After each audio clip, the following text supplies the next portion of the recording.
We must not politicize everything. Naona mjama mwingine hapo ule wa 40 years anasema mbona president ameenda kupatia vijana 22,000 sijui 50,000. Hiyo ni kuhonga watu. Mimi nataka nimuulize my friend. Sasa wewe na unasema ati hiyo sijui 20,000 sijui 50,000 itasaidia vijana na nini? Ati ni pesa kidogo. Sasa nataka nimuulize jamaa wa 40 years.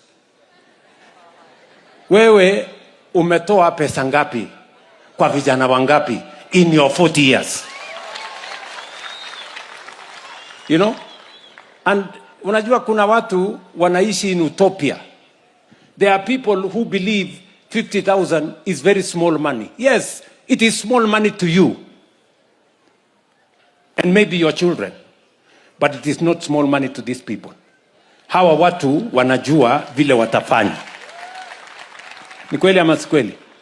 Na wacha niwasaidie. Let me read for them a verse. Zakaria 4:10.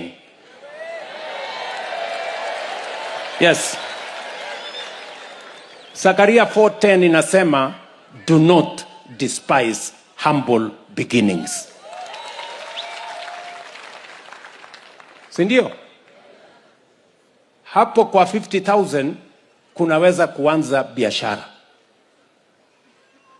So wewe ambaye unadharau 50,000 kwa sababu ya siasa duni na huna mpango na kama ulikuwa na mpango better than this one and you have not implemented for 40 years, how long is it going to take you to implement anything? Ni mnanielewa mangwana? Yes, we must compete in this country on ideas. Walikuwa wanasema, hata nilisikia juzi mwingine anasema ati, huyu Ruto, awachane na mambo ya housing, sisi tutajengea nyumba wenyewe, tunataka Ruto aanzishe viwanda, vijana wafanye kazi viwandani. Unajua such leaders, they don't understand the connection between housing and industry. For you to do housing, you will develop huge industry in cement manufacture. You will develop a huge industry in steel manufacture. You will develop a whole construction industry that will hire millions of Kenyans to you to run the housing program. So they cannot connect.